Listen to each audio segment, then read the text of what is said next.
Commander Zethric adjusted his crystalline battle armor as he stood before the massive holographic display in the command center of the flagship Eternal Dominion. The blue-green glow of the tactical screen illuminated his scaled features, highlighting the contempt that had become permanently etched into his reptilian face over the past 3 standard cycles. Another human defeat, announced Subcommander Vexus, her 4 arms working efficiently across multiple control panels. The 47th Terran Infantry Regiment has been completely routed by Skarn forces on Kepler 442b.Zethric's tail twitched with what the humans might have called amusement, though for his species, it was more akin to satisfied hunger. Of course they were. Soft-bodied mammals with their pathetic emotional attachments and primitive tactics. I warned the Council that including Earth in the Galactic Defense Alliance was a mistake. The holographic display zoomed in on the battlefield, showing the aftermath of what could only be described as a massacre. Scattered human equipment littered the rocky terrain, while Skarn warforms moved through the debris like massive, chitinous sharks through bloody water. The humans had lasted exactly 47 minutes against an enemy that had been terrorizing this sector for months. "Sir," Vexus continued, her secondary arms pulling up additional data streams. "This marks the 17th consecutive defeat for human forces. Coalition Command is concerned." Concern was putting it mildly. The Galactic Defense Alliance had been formed 3 years ago when the Skarn Collective began their aggressive expansion from the Galactic Rim. 23 species had joined forces, each contributing their finest military units and most advanced technology. The Zephyrians brought their energy-based weaponry and superior tactical algorithms. The Korthax contributed their massive dreadnoughts and quantum shielding technology. The crystalline Vaydari provided their nearly indestructible battle suits and predictive combat matrices. And then there were the humans. When Earth's representatives first arrived at the formation ceremony, many species had been cautiously optimistic. Humans were known throughout the galaxy as decent engineers and surprisingly creative problem solvers. Their music was popular in several sectors, and their food had gained a cult following among species with compatible digestive systems. They seemed eager to contribute, bringing what they claimed were their finest military units. That optimism had died quickly. Human soldiers were slow by galactic standards, their reaction times measured in full seconds rather than milliseconds. Their weapons were kinetic-based projectile systems that seemed almost quaint compared to the plasma cannons and particle beams used by other species. Their armor was made of metal alloys and synthetic materials that could be penetrated by weapons that wouldn't even scratch Zephyrian battle scales or Vaydari crystal plating. Most damning of all, humans formed emotional attachments to their fellow soldiers. They would risk entire missions to recover wounded comrades, abandon tactically sound positions to prevent casualties, and make irrational decisions based on what they called morale and honor. To a species like Zethrics, which viewed warfare as a precise calculation of resources and acceptable losses, human military doctrine was not just ineffective, it was actively counterproductive. "The humans are requesting reinforcements for the Tau Ceti operation," Vexus reported, her tone suggesting she found the request as ridiculous as Zethric did. "Absolutely not." Zethric's claws clicked against the metal floor as he began pacing. "I've already wasted 3 Korthax heavy cruisers and a full squadron of Vaydari interceptors covering their retreats. The Tau Ceti system is too strategically important to risk on another human failure." The tactical display shifted to show the Tau Ceti system, with its 3 inhabited worlds and massive industrial complexes. If the Skarn capture those shipyards and manufacturing centers, they would be able to accelerate their expansion by decades. It was exactly the kind of target that required precision, overwhelming force, and commanders who could make difficult decisions without being paralyzed by sentiment. "What do you recommend, sir?" Vexus asked, though her tone suggested she already knew the answer. "Send them to the Outer Rim territories. Let them play soldier while the real military forces handle this war." Maybe they can guard some mining colonies or escort supply convoys. Something where their limitations won't get anyone important killed. As if summoned by their conversation, the communication array began broadcasting an incoming priority message from Earth Command. The holographic display flickered and reformed into the image of General Sarah Chun, the human liaison to Coalition Command. She was a small woman by human standards, with graying hair and lines around her eyes that spoke of decades in military service. Commander Zethric, she began, her voice carrying that peculiar human quality that other species found difficult to interpret, a combination of respect and barely controlled frustration. I understand you've denied our request for reinforcements at Tau Ceti. Correct, General Chun. Your forces are needed elsewhere. I'm sure you understand the strategic necessities. The human woman's jaw tightened slightly. With respect, Commander, my people have been fighting and dying in this war for 3 years. We deserve the chance to contribute meaningfully to important operations. Zethric's tongue flicked out briefly, tasting the air in a gesture of dismissive amusement. General, your people have participated in 17 major operations. All 17 ended in defeat. Your casualties rates are 3 times higher than any other Alliance species, and your mission success rate is exactly 0. I believe your own military doctrine would classify this as knowing when to fold. Our casualties are high because we don't abandon our people, Chen replied, her voice hardening. And our mission success rate doesn't reflect the strategic value of our actions. We've provided cover for retreats, bought time for evacuations, and exactly my point. Zethric cut her off. You prioritize individual soldiers over mission objectives. This is not a criticism of your character, General. Your species has many admirable qualities, but warfare requires a certain ruthlessness that humans seem incapable of. The silence that followed lasted several seconds, filled only by the ambient hum of the ship's systems. When General Chin spoke again, her voice was quiet but carried an undertone that made even Zethric's advanced auditory systems struggle to interpret. Commander Zethric, I want to make something clear. We didn't ask to be part of this war. We joined the Alliance because we believed in protecting innocent life throughout the galaxy. We've followed your tactical directives, used your recommended equipment, and adapted our doctrine to fit Alliance standards. But despite all of that, you're right about one thing. We haven't been effective using conventional warfare. Zethric's head tilted slightly. There was something in the human's tone that felt different, though he couldn't identify exactly what. However, Chin continued, we have one asset that we haven't deployed yet, something we've been holding in reserve. And what would that be? Zethric asked, though his tone made it clear he expected little of value. Our oldest military tradition, Commander. Something we developed long before we reached the stars. We call them war dogs. Vexus looked up from her control station, her 4 eyes focusing on the human general's image. War dogs? Are these some kind of specialized combat unit? General Chin's expression shifted into something that might have been a smile, though held no warmth. In a sense, yes. We've been reluctant to deploy them because they represent a very different approach to warfare than what the Alliance typically employs. But given our current situation, Earth Command has authorized their immediate deployment. Zethric felt a flicker of curiosity despite himself. In 3 years of working with humans, he had learned that they were capable of surprising creativity when pressed into desperate circumstances. Their music and art demonstrated an imagination that most galactic species found both fascinating and slightly unsettling. Perhaps their military had hidden depths as well. Very well, General. You have authorization to deploy whatever reserves you feel are appropriate. But understand that this will be your species' final opportunity to demonstrate military value to the Alliance.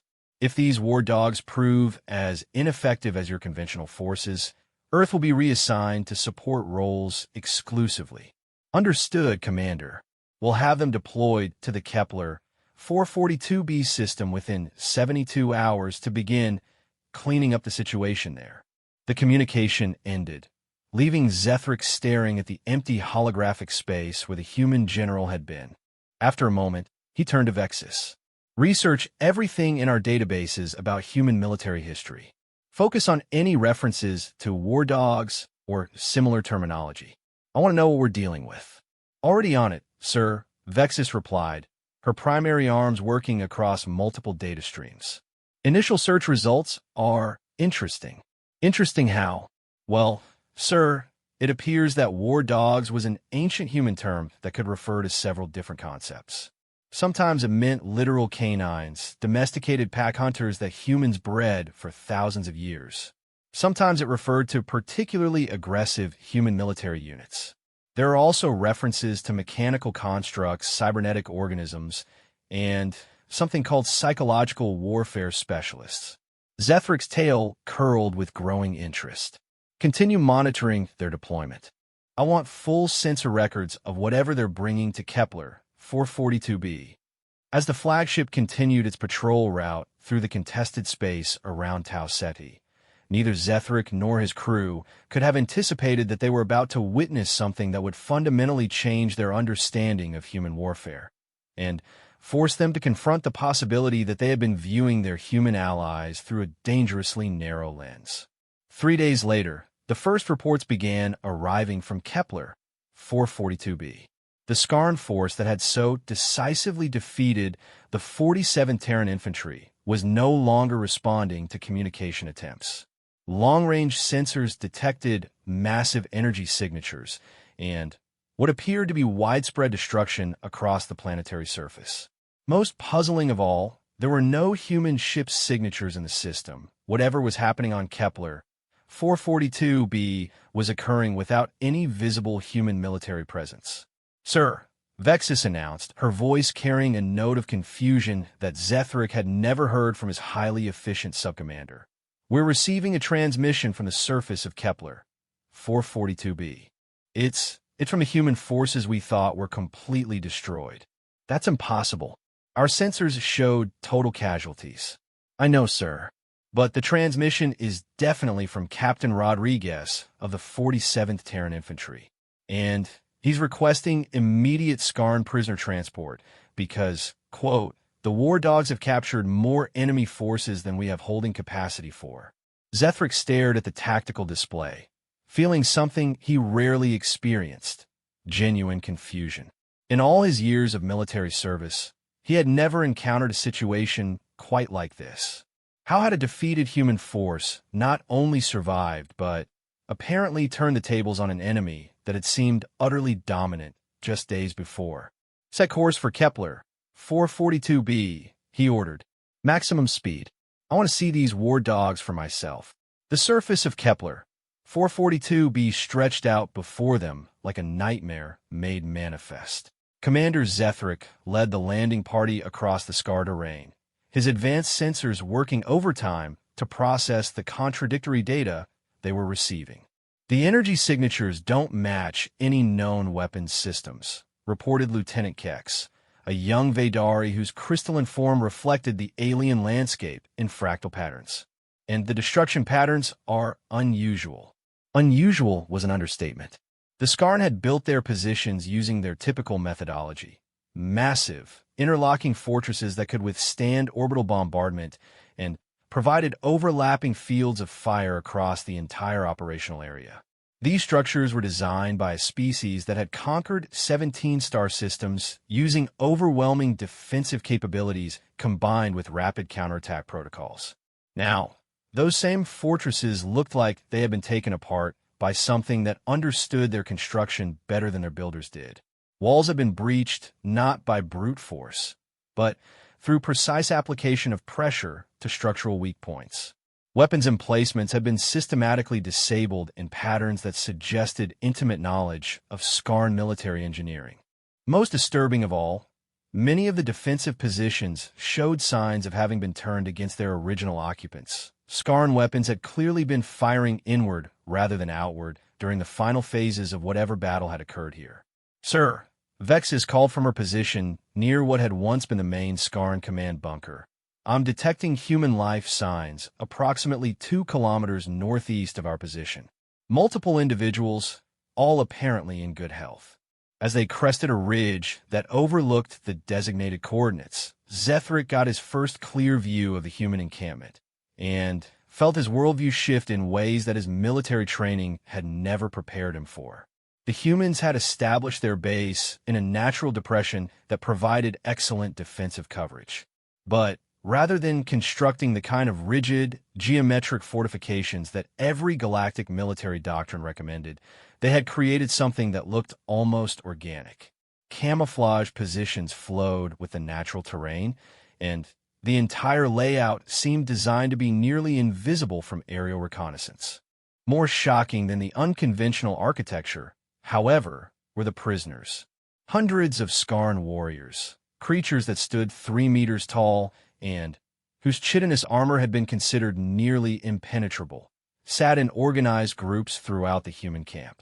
They appeared docile, almost subdued, and were being attended to by human medical personnel who seemed to be treating their wounds with the same care they would show their own soldiers. Commander Zethric. The voice belonged to Captain Maria Rodriguez, a compact human with dark hair, pulled back in a regulation military style. She approached the landing party with a confident stride that seemed completely at odds with the fact that her unit had been reported as totally destroyed just a week earlier. Captain Rodriguez, Zethric replied, his voice carefully neutral despite his internal confusion. Your situation report claimed total victory over the Skarn forces in this sector. Our previous intelligence indicated that your regiment had been completely eliminated. Rodriguez's expression shifted into something that might have been amusement. Well, sir, that depends on how you define eliminated. Conventional human forces did take heavy casualties in the initial engagement, but that was always part of the tactical plan. Part of the plan? Lieutenant Kex interjected, his crystalline voice carrying harmonics of disbelief. You plan to be defeated? We plan to appear defeated, Lieutenant. There's a significant difference. You see, the war dogs don't operate according to conventional military doctrine. They use something much older, something that predates our space age by thousands of years. As if summoned by the mention of their name, figures began emerging from concealed positions throughout the camp. At first glance, they looked like standard human soldiers, bipedal, carbon-based, wearing what appeared to be modified Alliance combat gear. But as they drew closer, Zethric began noticing details that made his combat instincts trigger warning signals he couldn't quite understand. These humans moved differently. Where regular human soldiers had always seemed clumsy and slow by galactic standards, these individuals demonstrated a fluid, predatory grace that was almost hypnotic to watch. Their equipment was modified in ways that didn't follow standard Alliance specifications. Weapons that looked crude but were obviously customized for very specific purposes, armor that seemed designed for stealth rather than protection, and gear configurations that suggested they were prepared for types of combat that weren't covered in any standard military manual. But the most unsettling thing about them was their eyes. Regular human soldiers had always seemed somewhat emotional to Zethric, quick to show fear, anger, or determination in ways that other species found either endearing or tactically disadvantageous. These humans showed none of those qualities. Their expressions were calm, alert, and carried an intensity that made evenZethric's combat-hardened nerves respond with involuntary caution. Commander, Rodriguez continued, I'd like you to meet Lieutenant Colonel Sarah Blackwood, the leader of our war dog unit. The woman who stepped forward looked unremarkable by human standards. Medium height, brown hair streaked with gray, wearing gear that seemed cobbled together from multiple different sources. But when she spoke, her voice carried an authority that commanded immediate attention. Commander Zethric, I understand you've had some concerns about human military effectiveness. I have observed that human conventional forces have experienced consistent difficulties adapting to galactic warfare standards, Zethric replied carefully. Blackwood nodded as if this was exactly what she had expected to hear. That's because conventional forces aren't what we're good at, Commander. Humans didn't evolve for line battles or technological superiority. We evolved for something much more specialized.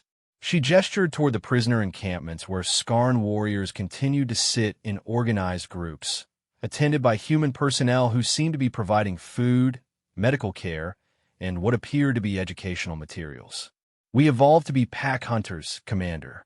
And pack hunting is about much more than simply killing your prey.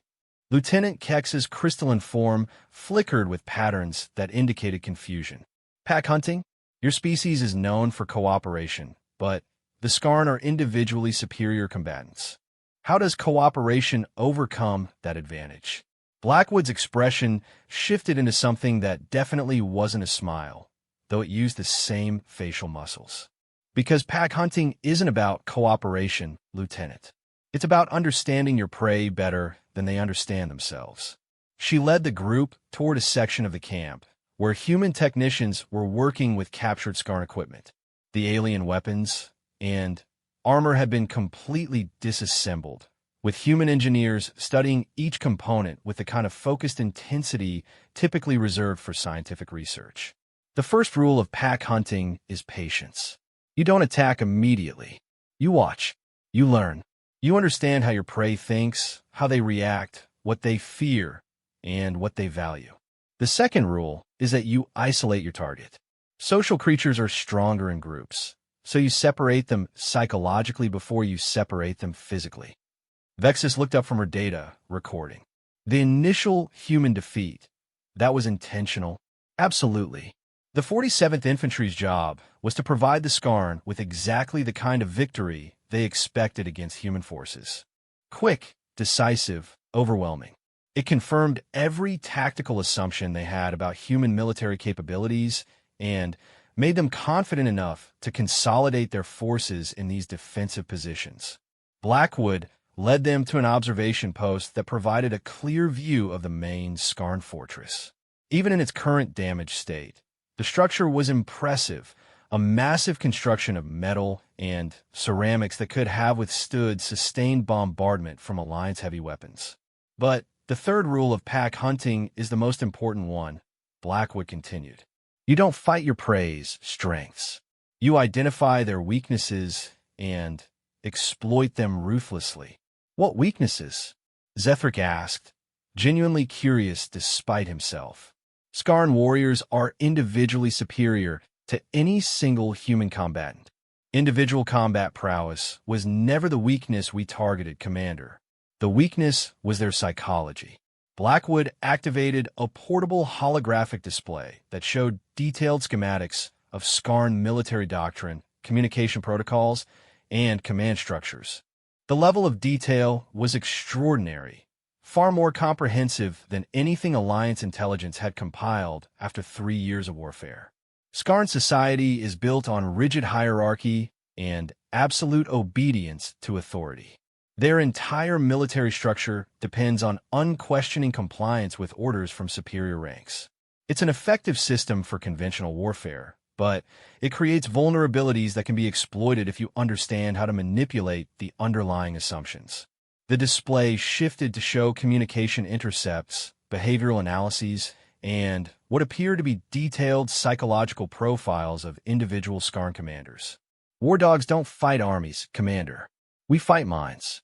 We spent 6 months studying every communication coming out of this sector, learning how Skarn commanders think, what reports they expect to receive, and how their decision-making processes work under different types of stress.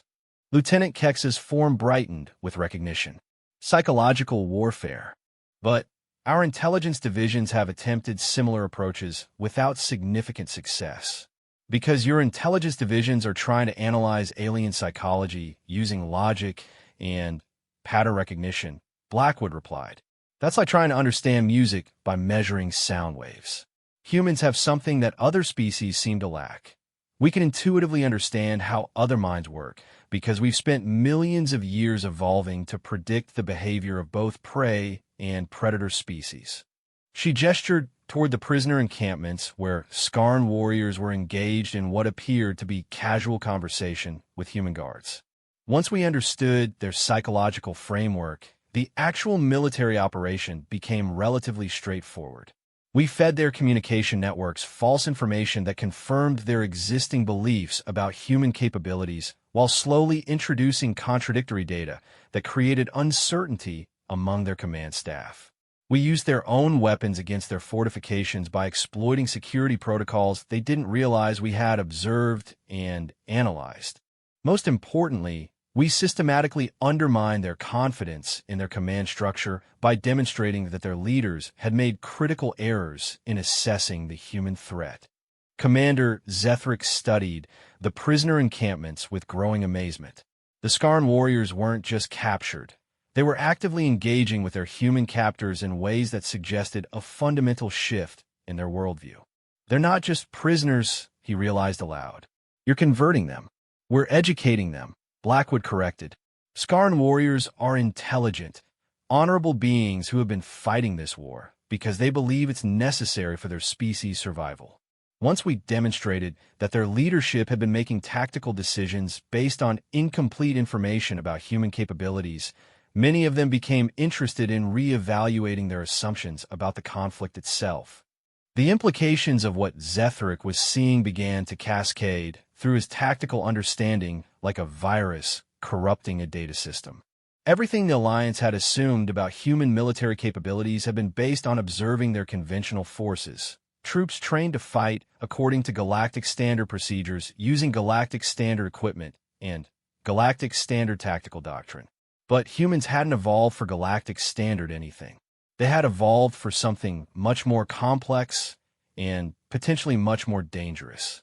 How many of these war dog units does Earth possess? He asked, though he wasn't entirely certain he wanted to know the answer.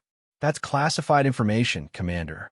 But I can tell you that every human colony world has maintained traditional military training programs alongside our conventional forces. We didn't know if we'd ever need them, but we never stopped teaching the old ways. As they prepared to return to the shuttle, Captain Rodriguez approached with a final report. Commander, the Skarn prisoners have requested to speak with Alliance Command about potential ceasefire negotiations. Apparently, news of what happened here has spread throughout their fleet, and there are significant questions being raised about the strategic wisdom of continuing this conflict. Zethric looked out over the transformed battlefield one final time, feeling as though he was seeing human beings clearly for the first time in 3 years of military cooperation. Prepare a full report for Coalition Command, he ordered, and schedule an immediate strategic planning session with General Chun. It appears we need to completely reassess human military capabilities and their role in Alliance operations. As the shuttle lifted off from Kepler 442b, Zethric found himself grappling with a profound realization. The Alliance had never been fighting alongside humans. They had been fighting alongside human beings who were pretending to be something else entirely.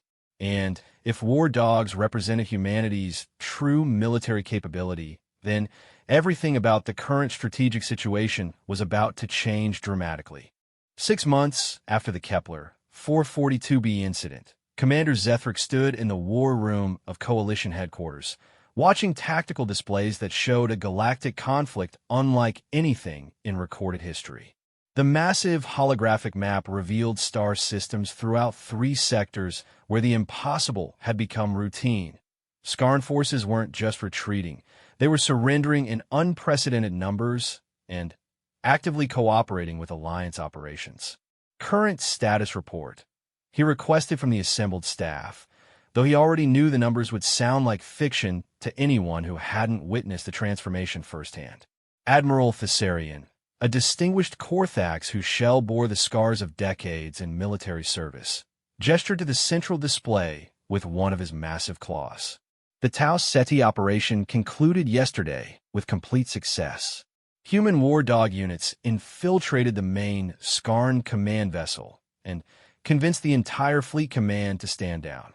Total Alliance casualties, 0. Total enemy casualties, 12. All from accidents during the surrender process. Lieutenant Colonel Vexhai, representing the Zephyrian Confederation, added her analysis with the rapid-fire delivery characteristic of her species. The Rigel system capitulated after only 18 hours of war dog deployment. The Skarn garrison commander requested immediate transport to Alliance space so he could speak with human negotiators about the philosophical implications of continued warfare. Our xenopsychology department has no idea what that means. Zethric's tail curled with what his species considered amusement, though his understanding of the situation had moved far beyond simple humor.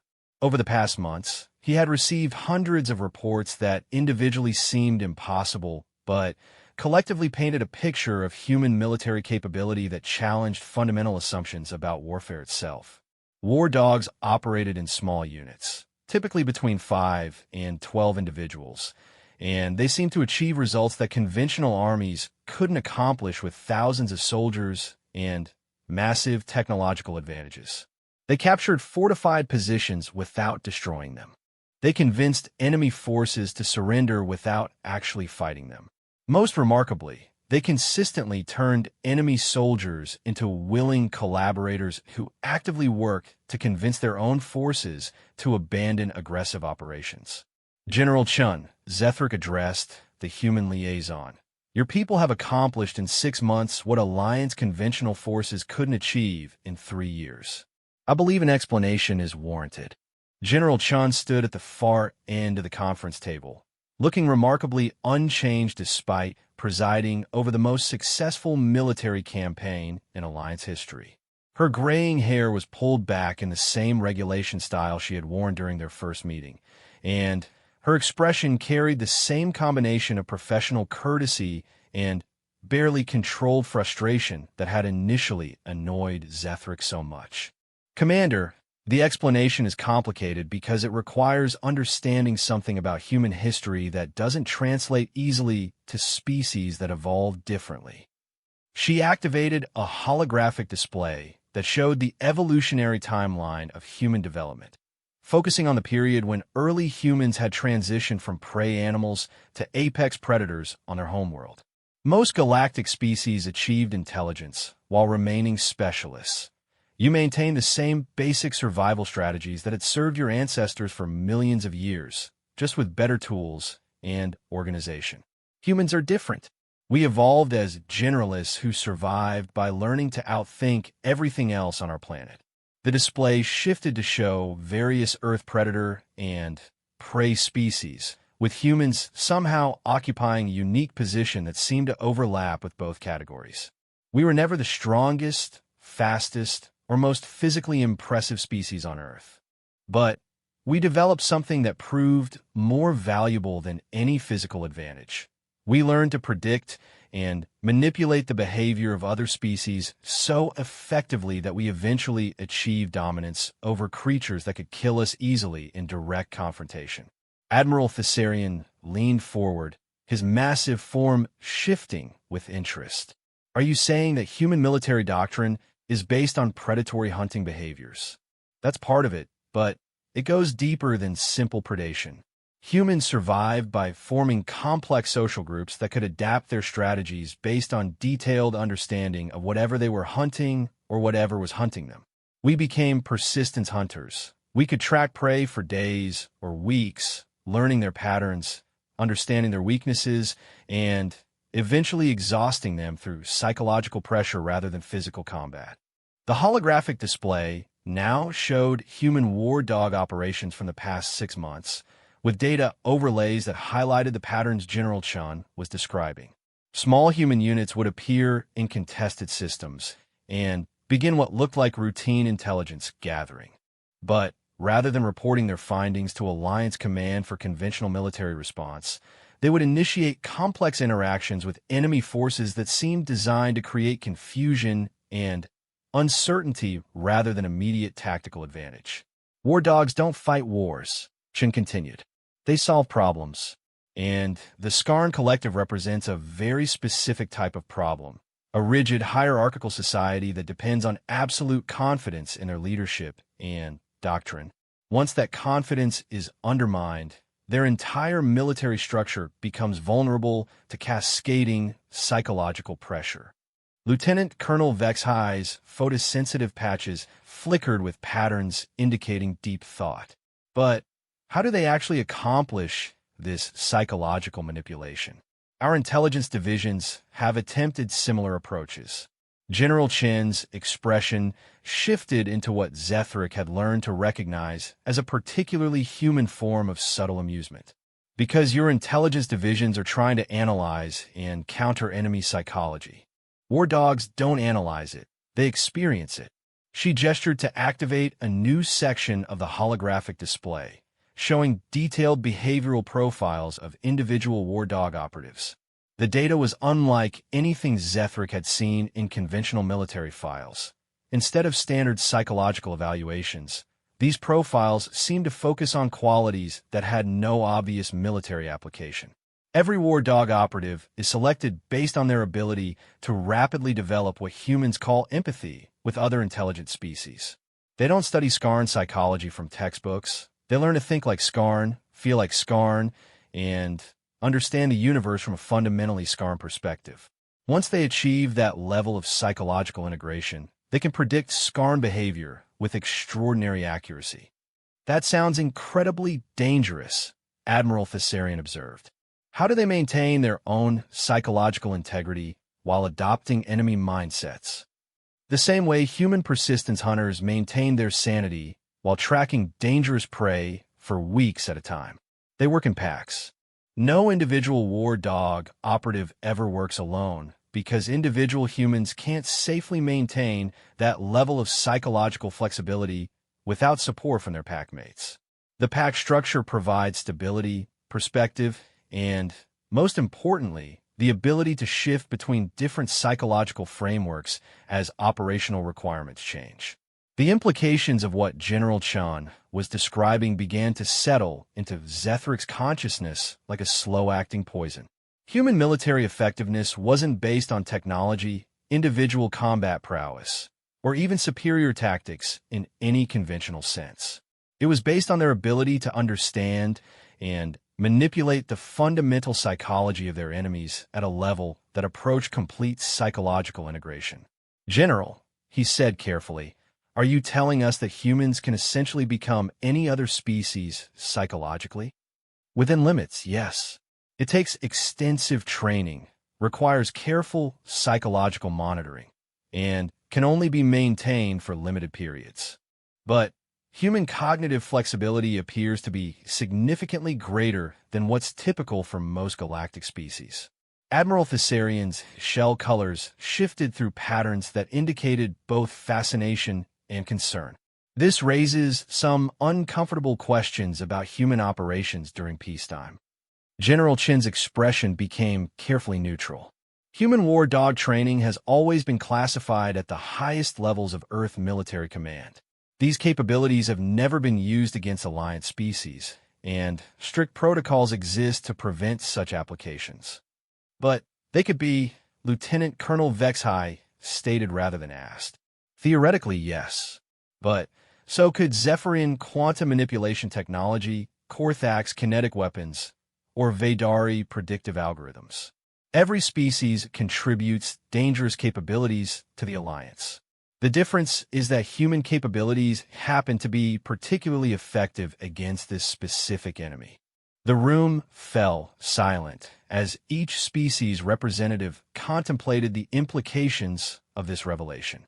The Alliance had been formed on the assumption that each member species would contribute their greatest strengths to a collective defense effort.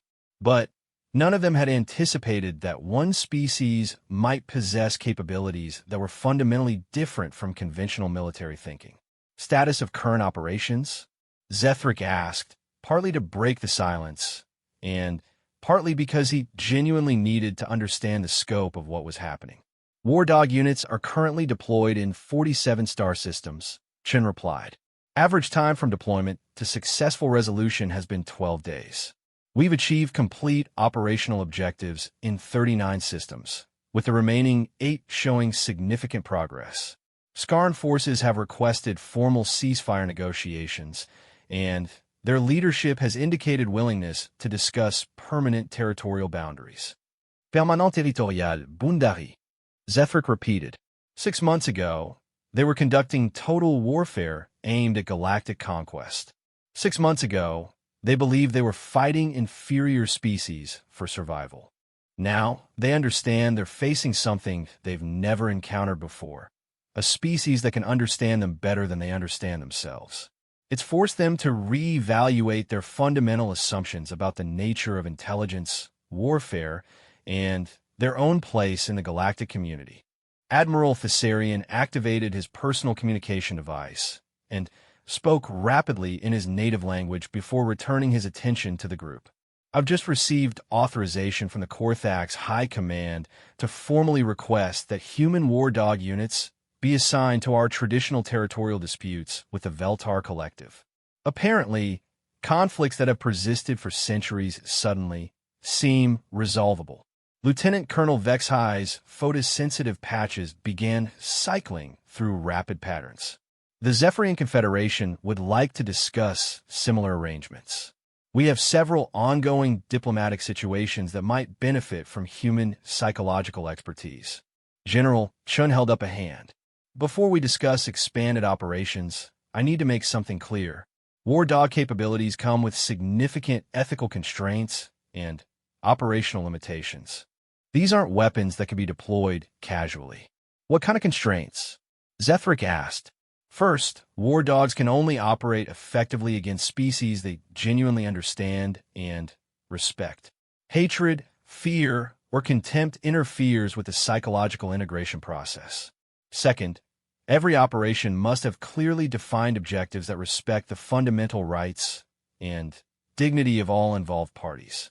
Third, war dog operatives require extensive recovery periods between deployments to maintain psychological stability. She paused, seeming to consider her words carefully. Most importantly, war dogs represent humanity's most closely guarded military secret. For 3 years, we've allowed other Alliance species to view us as militarily incompetent because we believed it was better to appear weak than to reveal capabilities that might fundamentally alter the galactic balance of power.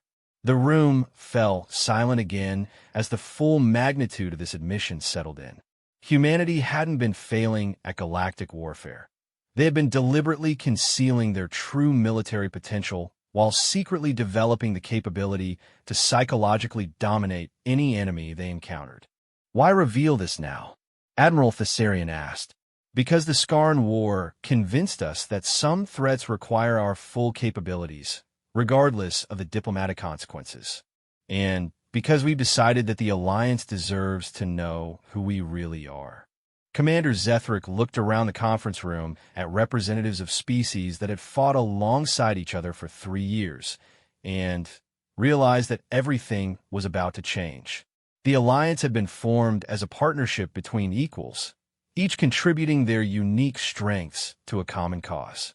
But if humans could psychologically integrate with and manipulate any species they encountered, then the fundamental power dynamic of the entire galactic community had just shifted in ways that no one was prepared to handle. General Chun, he said finally, I believe we need to have a much longer conversation about humanity's role in galactic affairs. General Chun nodded. I was hoping you'd say that, Commander, because there are a few other things about human capabilities that we probably should have mentioned earlier.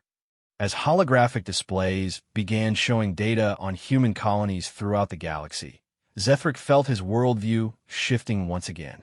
The war dogs hadn't just ended the Skarn conflict. They had revealed that humanity had been quietly preparing for galactic warfare for much longer than anyone had realized, and their capabilities extended far beyond anything the Alliance had previously imagined. The age of galactic warfare, as anyone understood, it was over. The age of human psychological dominance was just beginning.